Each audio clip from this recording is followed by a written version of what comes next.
같이 보실 말씀은 사무엘하 19장 1절로 8절까지의 말씀입니다. 한 목소리로 말씀 합독하시겠습니다. 어떤 사람이 요압에게 아뢰되 왕이 압살롬을 위하여 울며 슬퍼하시나이다 하니 왕이 그 아들을 위하여 슬퍼한다함이 그날의 백성들에게 들림에 그날의 승리가 모든 백성에게 슬픔이 된지라. 그날의 백성인들이 싸움에 쫓겨 부끄러워 도망함 같이 가만히 성읍으로 들어가니라. 왕이 그의 얼굴을 가리고 큰 소리로 부르되 내 아들 압살롬아 압살롬아 내 아들아 내 아들아 하니 요압이 집에 들어가서 왕께 말씀드리되 왕께서 오늘 왕의 생명과 왕의 자녀의 생명과 처첩과 비빈들의 생명을 구원한 모든 부하들의 얼굴을 부끄럽게 하시니 이는 왕께서 미워하는 자는 사랑하시며 사랑하는 자는 미워하시고 오늘 지휘관들과 부하들을 멸시하심을 나타내심이라. 오늘 내가 깨달으니 만일 압살롬이 살고 오늘 우리가 다 죽었다면 왕이 마땅히 여기실 뻔하였나이다. 이제 곧 일어나 나가 왕의 부하들의 마음을 위로하여 말씀하옵소서. 내가 여호와를 두고 맹세하옵나니 왕이 만일 나가지 아니하시면 오늘 밤에 한 사람도 왕과 함께 머물지 아니할지니라. 그리하면 그 화가 왕이 젊었을 때부터 지금까지 당하신 모든 화보다 더욱 심하리이다 하니 왕이 일어나 성문에 앉음에 어떤 사람이 모든 백성에게 말하되 왕이 문에 앉아 계신다 하니 모든 백성이 왕 앞으로 나아오니라. 이스라엘은 이미 각기 장막으로 도망하였더라. 아멘. 할렐루야. 오늘도 예배의 자리 가운데 모이신 성도님들 주님의 이름으로 환영하고 축복합니다. 같이 나눌 말씀의 제목은 개인의 감정을 뛰어넘어 사명의 자리로라는 말씀의 제목 가운데에서 은혜를 나누도록 하겠습니다. 다윗 개인에게 있어서는 비보가 날아왔죠. 자신의 아들이 죽었다라는 소식이었습니다. 이 죽었다라는 소식을 듣게 되니까 그가 행동하였던 것이 무엇이냐? 이제 다시 왕궁으로 복귀하였는데 보통의 전쟁 가운데서 승리하였으면 승전의 계가와 기쁨의 모습을 가지고 돌아와야 되는 것이 당연합니다. 그런데 오늘 말씀을 보게 되면은 비통해하며 내 아들아 내 아들아 슬피 울고만 있었던 것이 다윗의 모습이에요. 그로 인하여 승리하고 돌아온 그 군사들이 승리의 기쁨을 채 나눌 수도 없습니다. 오히려 멋쩍게 우리가 패배한 군인들의 모습과 같이 그런 모습이 다윗의 군대와 그리고 백성들의 모습이었습니다.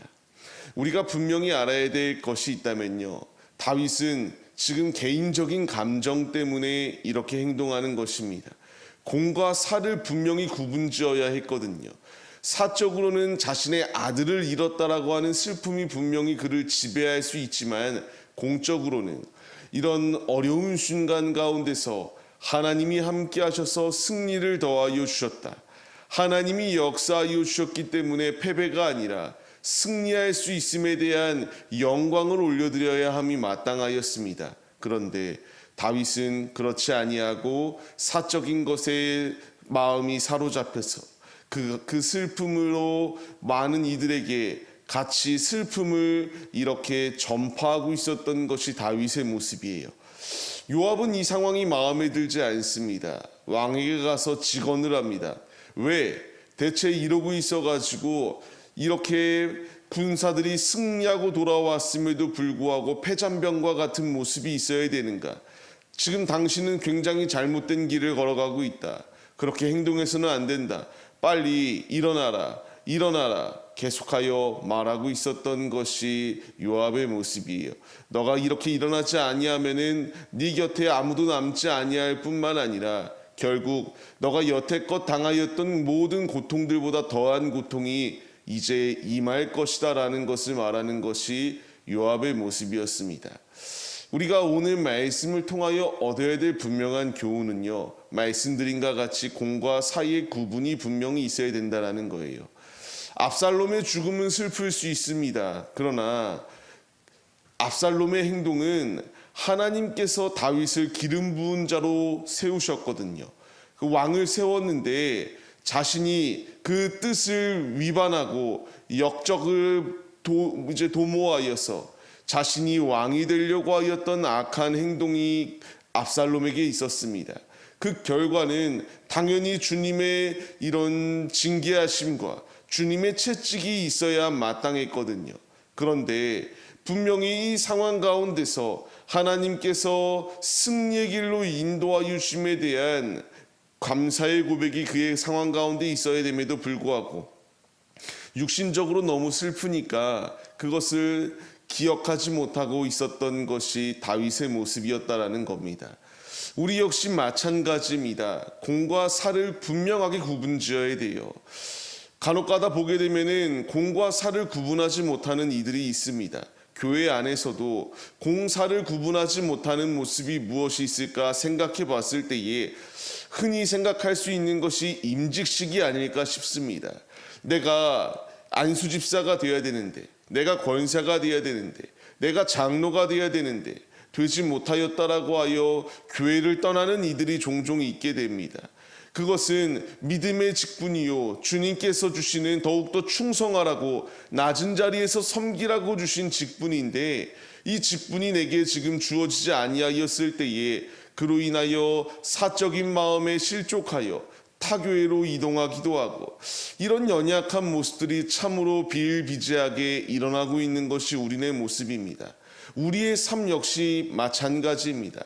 공과 사를 구분짓지 않아서 직장 가운데서 우리가 직장에 가는 이유가 무엇이겠습니까? 일하러 갑니다. 그런데 거기서 사적인 것만을 생각하고 자꾸만 공과 사를 구분짓지 아니하는 이들의 모습이 있게 됩니다.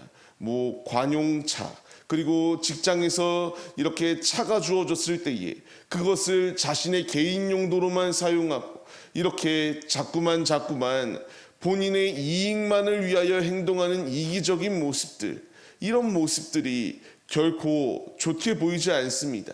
사람들은 다 알면서도 그냥 넘어갈 뿐입니다. 중요한 것은요, 공과 사를 분명히 구분지어야 된다는 거예요. 하나님 앞에 섰을 때에 우리 역시 공과 사를 분명히 구분지어야 됩니다. 우리의 삶을 살아가는 모든 순간 가운데서도 공적인 일과 사적인 일을 분명하게 구분지어야 됩니다.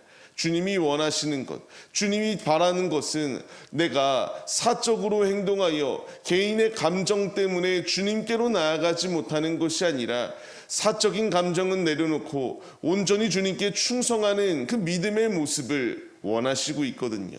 이제 요압의 이 직언을 들었던 다윗의 모습을 보시기 바랍니다. 왕이 일어나 성읍에 앉았다라고 이렇게 기록되어지고 있으니, 왕이 일어나서 성문에 앉았다라고 하는 것은 이제 이 좌절의 순간 가운데서 일어난다라는 것을 의미합니다. 이 모든 것을 털어버리고 다시 나아간다라는 것을 의미하고 있어요. 이것이 왜 중요한가 하면요, 다윗의 왕권이 점차 회복되어지게 되거든요. 이 회복의 과정 가운데서 중요한 역할을 하였던 것이 일어나는 것이었습니다. 우리 역시 일어나야 됩니다. 우리가 개인적으로 슬픈 일들이 있을 수 있고요, 내 뜻대로 되지 아니하여서 고통스러운 순간들이 분명히 있을 수 있습니다.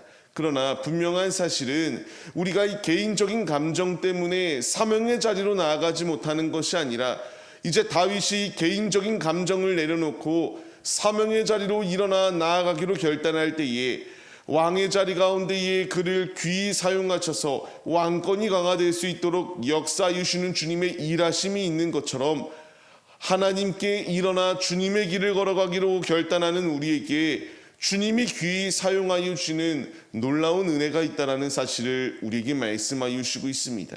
우리는 개인의 감정 때문에 주님의 일을 그르치면 안 됩니다. 우리가 이 믿음의 결단이 있을 때에 다윗에게 은혜를 부어주신과 같이 우리 역시 믿음의 결단을 하고 믿음의 발걸음을 내디딜 때에 주님이 우리에게 풍성한 은혜를 더하여 주신다는 사실을 잊지 마시기 바랍니다.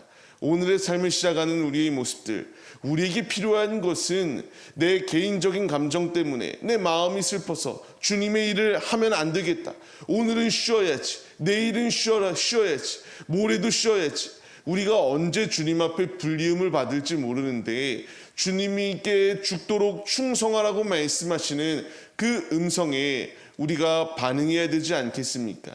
오늘의 삶은 살아가는 우리의 모습 가운데서 개인의 감정 때문에 주님의 일을 그르치는 것이 아니라 아버지의 말씀에 절대적으로 순종하여 아버지의 일을 이루어 나가기에 힘쓰시는 우리의 모습이 되시기를 바랍니다.